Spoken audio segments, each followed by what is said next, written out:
بسم اللہ الرحمن الرحیم انزل من السماء ماء فسالت اودیۃ بقدرها فاحتمل السیل زبدا رابیا ومما یوقدون علیہ فی النار ابتغاء حلیۃ ومتاع کذالک یضرب اللہ الحق والباطل واما الزبد فیذهب جفاء واما ما ينفع الناس فیمکث فی الارض کذالک یضرب اللہ الامثال صدق اللہ العلی العظیم۔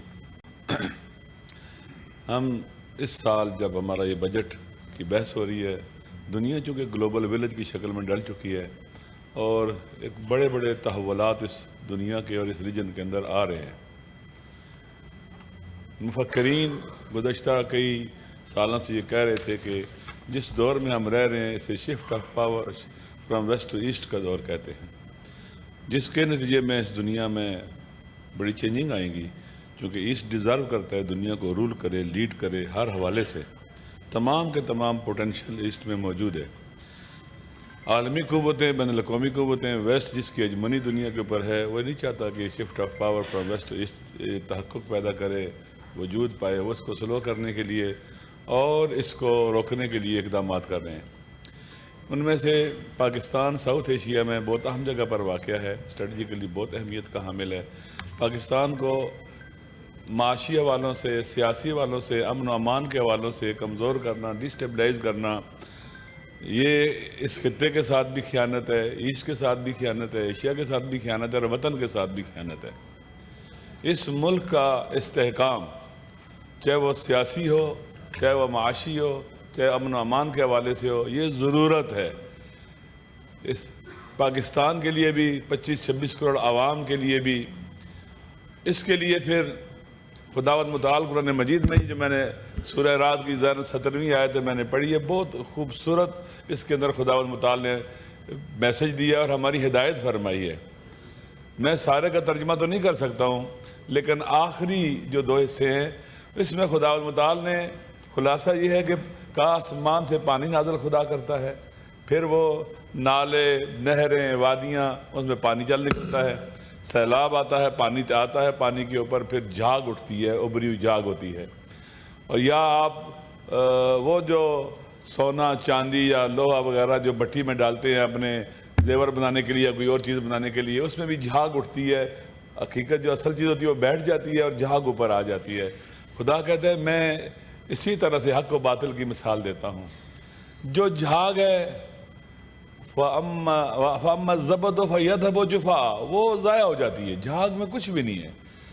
وَأَمَّا مَا يَنْفَعُ النَّاسَ فَيَمْكُثُ فِي الْأَرْضِ، جو انسانوں کو فائدہ دیتا ہے، جو نفع بخش ہے، وہ باقی رہتا ہے زمین کے اوپر۔ ہم اگر بجٹ بناتے ہیں اور عوام کے فائدے میں ہے تو اس کا اثر ہوگا اچھا، اگر عوام کے فائدے میں نہیں ہے تو یہ اس جھاگ کی طرح ہوگا جس کا کوئی اثر نہیں ہوگا۔ امام علی علیہ السلام کا قول ہے کاد الفقر ان یکون کفرا، کہ فقر اور غربت انسان کو کفر کی طرف لے جاتی ہے۔ ایک راستے سے غربت داخل ہوتی ہے، دوسرے راستے سے ایمان اور دین نکل جاتا ہے۔ اس وقت پاکستان کے اندر جو صورتحال ہے ہماری، غربت بڑھ رہی ہے۔ آپ دیکھ لیں، میں جو جمع تفریق لکھی جاتی ہے کہ بجٹ کے اندر اتنا پیسہ ہو گیا، عام لوگوں کو دیکھیں کیا صورتحال ہے۔ ہم جب عام لوگوں کو دیکھتے ہیں معاشرے کے اندر، واقعاً پریشانیاں بڑھ رہی ہیں، غربت بڑھ رہی ہے۔ آپ دیکھ لیں کہ مزدور کو کیا مل رہا ہے، مزدور کو کیا، قرآن مجید میں لا تبخسوا الناس اشیاءہم، حضرت بزرگ غفاری کا جو ایک درد تھا وہ یہی تھا کہ لوگوں کے کام کی اور ان کی چیزوں کی قدر و قیمت کو مت گھٹاؤ، یہ درست نہیں ہے، یہ غلط ہے۔ لہٰذا اگر ہم ان کے کام کاج کی قیمت گھٹاتے ہیں، مزدوری بہت کم رکھتے ہیں، ان کے لیے اکنامکلی سپورٹ نہیں ہوتی ہے، ایجوکیشن اور ہیلتھ میں سپورٹ نہیں ہوتی ہے، ان کے بچے نہیں پڑھ سکتے۔ آپ یقین کر لیں، آپ چلے جائیں بھٹے کے مزدوروں کو دیکھیں، ان کے بچے کس حالت میں ہوتے ہیں، عام مزدور کے بچے کس حالت میں ہوتے ہیں، عام ہاری کے بچے کس حالت میں ہوتے ہیں۔ تعلیم کے لیے کچھ بھی نہیں ہے، تعلیم کے لیے سہولتیں بہتر نہیں ہو رہی ہیں، اسکول بہتر نہیں ہو رہے ہیں، اسکول کا ایجوکیشنل سسٹم بہتر نہیں ہو رہا ہے۔ پھر ہائر ایجوکیشن جو ایک ملک کے لیے ریڑھ کی ہڈی کی حیثیت رکھتی ہے، ہم دیکھتے ہیں کہ اس کے اوپر بھی بجٹ کاٹا جا رہا ہے۔ لوگوں کو تھوڑی بہت سہولت تھی سولر کے ذریعے وہ بھی چھینی جا رہی ہے ٹیکس لگا کر. یعنی انسان دیکھتا ہے کہ کوئی بہرحم قسم کے لوگوں کی ہمارے پر توجہ ہے, یا نادانی میں کر رہے ہیں جان بوجھ کے کر رہے ہیں. بالآخر اگر آپ اپنے عوام کی طاقت کو توڑ دیں گے, ہر چیز کا پریشر, چاہے جنگ ہو, چاہے مشکلات ہو, مہنگائی ہو, عوام اٹھاتے ہیں. عوام کے کندھوں پر وہ بوجھ آتا ہے. اگر عوام کو ہم توڑ دیں گے, ان کے اوپر اتنا بوجھ ڈال دیں گے وہ اٹھا نہیں سکیں گے, تو پھر آپ خود دیکھ لیں کہ اس ملک کو عوام کی ضرورت ہے. جو آنے والے بحران ہے عوام کی ضرورت ہے, عوام کے اعتماد کی ضرورت ہے, عوام کے ٹرسٹ کی ضرورت ہے. ہمیں اپنی نیشن پاور کو بڑھانے کی ضرورت ہے, اپنی سافٹ پاور کو بڑھانے کی ضرورت ہے.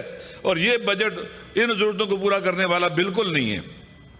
ٹیکسٹائل کو دیکھ لیں, ایگریکلچر کو دیکھ لیں, کس حد تک. مثلا میں واقعاً کچھ عرصہ پہلے گیا تھا, فیصل آباد گیا تھا, وہاں جو لوگ ٹیکسٹائل کے لوگ ہیں میں ان سے بھی ملا, رو رہے ہیں. یقین کر لیں کسان رو رہے ہیں. دیکھیں فوڈ سیکورٹی ایک ملک کے لیے بہت اہمیت کی حامل ہے. جس طرح سے اس خطے کے حالات ہیں, جس طرح سے خطے کے تحولات ہیں, ہم اگر اپنے ملک کے اندر گندم کو ہم کمزور کر دیں گے, جو ہماری کھانے پینے کی چیزیں ان کی طرف توجہ نہیں دیں گے, کسان ہمارا روئے گا, تڑپے گا, وہ پریشان ہوگا, اس کا خرچہ زیادہ ہوگا, انکم اس کے مقابلے میں کچھ نہیں ہوگی, تو پھر ہمارا ملک ایگریکلچرلی بھی ویک ہو جائے گا. ہمیں کھانے پینے کی چیزیں باہر سے منگوانی پڑیں گی. اگر حالات جو دنیا کے بدل رہے ہیں خدا نہ خواستہ وہ اس خطے کے اندر پاکستان کے اندر بھی آ جاتے ہیں, ہمارے دروازے پر دستک دے رہے ہیں, ہم کدھر جائیں گے؟ اس بجٹ کے اندر آپ دیکھ لیں پہلے بھی کیا ہوا, پچھلے سال, اس سال بھی کسان مارا گیا ملک کے اندر. کسان کا بہت نقصان ہوا ہے, ٹیکسٹائل کا, انڈسٹریز کا بہت نقصان ہو گیا ہوا ہے. حالات بہت خطرناک شکل میں چلے گئے ہیں.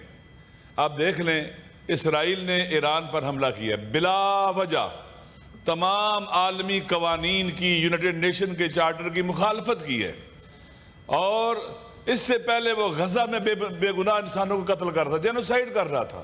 اس سے پہلے وہ شام کے اندر گھسا اور وہاں کی ملٹری انسٹالیشن ساری تباہ کر دی اس نے, بلکہ انکروچمنٹ کی اور شام کے اندر چلا گیا ہوا ہے. اب وہی اسرائیل ایران پر چڑھ دوڑا ہے, حملہ کیا اس نے شروع, اور عالمی قوتوں, امریکہ کی سپورٹ سے ہوا ہے, برطانیہ, فرانس اور یورپ کی سپورٹ سے ہوا ہے. اسرائیل اس سے بہت حقیر ہے کہ وہ حملہ کر سکے اکیلے. لہٰذا وہ چاہتا کیا ہے, میں نے کچھ عرصہ پہلے کتاب پڑھی تھی ڈیوڈ فرامکن کی, peace to end all peace, First World War کے اوپر ہے. ساروں اگر آپ کتاب دیکھیں اس میں وہ لکھتا ہے کہ یہ جنگ جب شروع ہوئی ہے اس میں ہدف کیا تھا, ایک نیا مڈل ایسٹ بنانا ہے.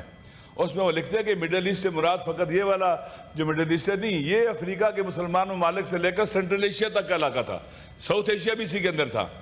ایک نیا مڈل ایسٹ بنانا ہے. اس کے بعد سیکنڈ ورلڈ وار تک پورا جہان اسلام مسلمانی خلافت کو توڑ کے, تقسیم کر کے, مسلمانوں کی طاقت کو توڑ کے ایک نیا مڈل ایسٹ بنایا گیا. چھوٹے چھوٹے مسلمان ممالک بنا دیے گئے اسلامی طاقت کو توڑ کر, اور اس کے بعد اسرائیل کو وہاں لایا گیا. اب اسرائیل کیا کہتے ہیں, گریٹر اسرائیل بننا ہے. نیتنیاہو بانگ دور کہتا ہے کہ میں نے مڈل ایسٹ کا اس خطے کا فیس چینج کر دینا ہے, اور وہ حملہ ور ہے.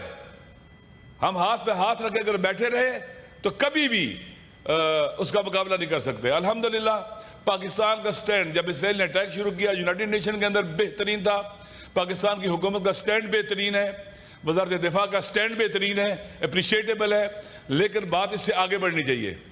آپ نے دیکھا خبروں میں, اگرچہ اسرائیل کہہ رہا ہے کہ امریکہ کو آپ میرے ساتھ شامل ہو جاؤ, آ جاؤ, براہ راست ملوث ہو جاؤ, امریکہ کی سپورٹ کے بغیر اسرائیل یہ کام نہیں کر سکتا تھا. اب ایران کے اوپر اٹیک ہو رہے ہیں اور کہتے ہیں جی کہ ایران کو ہم ایٹم بم نہیں بنانے دیں گے. ایران کے آیت اللہ خامنئی اور امام خمینی کو سے لے کر ان تک یہ حرام سمجھتے ہیں ایٹم بم بنانے کو, جائز نہیں سمجھتے ایٹم بم بنانے کو. ایٹم بم نہیں بنانا چاہتے. وہ کہتے ہیں اگر ہم ایٹم بم بنانا چاہتے دنیا کی کوئی طاقت روک نہیں سکتی تھی ہمیں. وہاں کی آئی اے کی آپ رپورٹس دیکھیں, کتنے سالوں سے وہاں پر وہ وزٹ کرتے ہیں, کوئی ایٹم بم نہیں بنا رہے. لیکن اسرائیل ہے کہ ایٹم بم بنا رہے. کیوں؟ اسرائیل کے گریٹر مڈل ایسٹ بننے میں اور اسرائیل کے جو گریٹر اسرائیل بننے میں ایران ایک رکاوٹ ہے. اس وقت جو وہاں جنگ ایران لڑ رہا ہے یہ پورے ایسٹ کی جنگ ہے, پورے ایشیا کی جنگ ہے, جہان اسلام کی جنگ ہے. اگر خدا نہ خواستہ وہ اس دیوار کو گرا دیتا ہے تو مکہ مدینہ پر قبضے سے کون روکے گا اس کو؟ ڈینس لیوی اپکن کی کتاب ہے ریٹرن ٹو مکہ, جو سیونسٹ ہے, وہ پڑھنے والی ہے. وہ مکہ تک جائیں گے, وہ مدینہ تک جائیں گے, وہ خیبر تک جائیں گے. اس وقت جہان اسلام کو، مسلمانوں کو، ایسٹ کو بہت بڑا تھریٹ ہے، اور ہمیں اس کو سمجھنا چاہیے کہ اتنا بڑا تھریٹ ہے۔ اس میں خاموشی اختیار کرنا اور خالی بیان تک محدود نہیں رہنا پڑے گا۔ یہ ہم سب کی جنگ ہے، پورے ایسٹ کی جنگ ہے، جہان اسلام کی جنگ ہے، امت مسلمہ کی لڑائی ہے یہ۔ اس لیے ایک چھوٹا سا اسرائیل ہے بالکل، جس کی نہ کوئی بیک ہے نہ ڈیپتھ ہے، اس میں اتنی جرت کہاں سے ہے؟ اتنی طاقت کس نے دی ہے اس کو؟ امریکہ نے، یورپ نے، ویسٹ نے۔ وہ اس کو لائی یہاں سے لیے تھے مسلمانوں کے دل میں۔ اب نقشہ اٹھا کے دیکھ لے کہاں واقع ہے اسرائیل؟ مسلمانوں کے دل کے اندر۔ لہذا وہ لائی اس لیے تھے کہ اس پورے خطے کو اپنے کنٹرول میں رکھنا ہے، گریٹر اسرائیل بنانا ہے، اور سارے کی ساری جو سمندری شاہراہیں ہیں، جو باب المندب سے لے کر اپنے ہرمز تک انرجی کے ذخائر ہیں، سب پر قبضہ کرنا ہے، اور ہمیشہ دنیا پر حکومت کرنی ہے، اپنی ہیجمونی کو باقی رکھنا ہے، ملکوں کو مزید توڑنا ہے، چھوٹے چھوٹے کویت اور قطر کی طرح یا باقی چھوٹے ملکوں کی طرح چھوٹے چھوٹے ملک بنانے ہیں، پاکستان توڑنا ہے، ایران توڑنا ہے، عراق توڑنا ہے، ترکی توڑنا ہے، سب کو توڑنا ہے۔ اس لیے یہ خطرناک صورتحال ہے، ہم سب کی ذمہ داری ہے کہ اس کے مقابلے میں کھڑے ہوں۔ جہاں تک میں ایران میں رہا ہوں، میں 19 سال وہاں میں نے پڑھا ہے، میں نے قریب سے دیکھا ہے جنگ کو بھی، وہاں پر وہ ہارنے والے نہیں ہیں، وہ امام حسین علیہ السلام کے ماننے والے ہیں۔ آخری جو ہمارے پاس چیز بچتی ہے وہ کربلا تشکیل دینا، عاشورائیوں کی طرح ظلم سے ٹکرانا اور اپنی جان اور خون دے دینا، لیکن سر نہ جھکانا۔ وہ یہ سمجھتے ہیں کہ وہ پریشر ڈال کر ان کا سر جھکا دیں گے۔ 8 سال تم نے ان پر حملہ رکھا، پوری دنیا ان پر حملہ ور تھی، کیا تم نے ان کو جھکا لیا تھا؟ تم نے سینکشن لگائی، 46 ایئر ہو گئے ہیں، کیا تم انہیں جھکا سکے ہو؟ روک سکے ہو؟ نہیں روک سکتے، اس لیے کہ اللہ، ان کا اللہ پر ایمان ہے، اللہ پر توکل ہے، اور اپنی عوام پر اعتماد ہے، عوام کھڑی ہے ان کے ساتھ، اور جب تک عوام کھڑی ہو دنیا کی کوئی طاقت کسی ملک کو نہیں گرا سکی۔ ویتنام کو امریکہ شکست نہیں دے سکا، عوام لڑ رہی تھی۔ افغانستان کو امریکہ شکست نہیں دے سکا، عوام لڑ رہی تھی۔ اور انشاءاللہ اس جنگ میں بھی اسرائیل، اس کے سرپرست، سب کو شکست ہوگی، کیونکہ عوام ان کے مقابلے میں کھڑے ہیں۔ پاکستان کے عوام کو بھی، پاکستان کی حکومت کو بھی، ہم سب کو اکٹھا ہونا پڑے گا، اور الحمدللہ پاکستان نے بہترین ماحول بنا ہے، فرقہ واریت سے بالاتر ہو کر، مسالک سے بالاتر ہو کر، وطن کے، جہان اسلام کے، اس خطے کے جو انٹرسٹ ہے ان کے لیے کھڑے ہو گئے الحمدللہ۔ اور مجھے امید ہے کہ خالق کائنات مدد کرے گا ان کی۔ چند گلے ہیں میرے، دیکھیں کرم، ڈسٹرکٹ کرم کے راستے کئی مہینوں سے بند ہیں، آج تک نہیں کھلے، وہاں پر آج تک راستے نہیں کھلے ہیں، 8-9 ماہ ہونے والے ہیں، لوگ پریشان حال ہیں، مشکلات کا شکار ہیں، کیوں نہیں راستے کھلتے؟ جی بی کے اندر لوگوں کی مرضی کے خلاف وہاں پر لینڈ ریفارمز بل بنایا گیا اور منظور کیا گیا، یہ وہاں کے لوگ سراپا احتجاج ہیں، وہاں کے جو ایکشن کمیٹی ہے اس کے لوگوں کو جیل میں ڈالا گیا، ناجائز طور پر بند کیا گیا۔ آپ اگر اپنے عوام کے ساتھ لڑیں گے، اپنے عوام کے حقوق کا خیال نہیں رکھیں گے، عوام پر اعتماد نہیں کریں گے تو آپ کمزور ہو جائیں گے۔ اسلحہ آپ کو نہیں بچائے گا، عوام کی طاقت آپ کو بچائے گی، عوام کا ساتھ آپ کو بچائے گا۔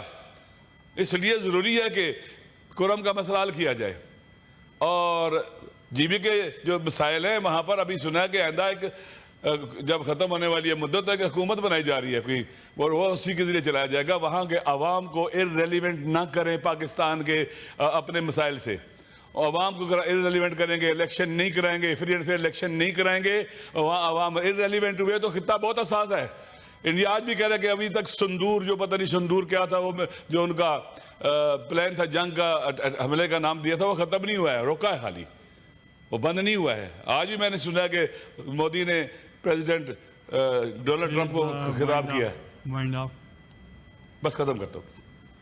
لہذا ضروری ہے کہ عوام کے ساتھ اپنی اولاد کی طرح خیال رکھا جائے۔ ریاست ماں ہوتی ہے، لوگوں کے دکھ درد ختم کیے جائیں، جو لوگ جیلوں میں سیاسی قیدیوں کو نکالا جائے، عمران خان کو نکالا جائے۔ اس وقت جو دنیا کے بدلتے ہوئے حالات ہیں، ہر ایک آدمی کا پوٹینشیل ہے، عمران خان کا بہت پوٹینشیل ہے۔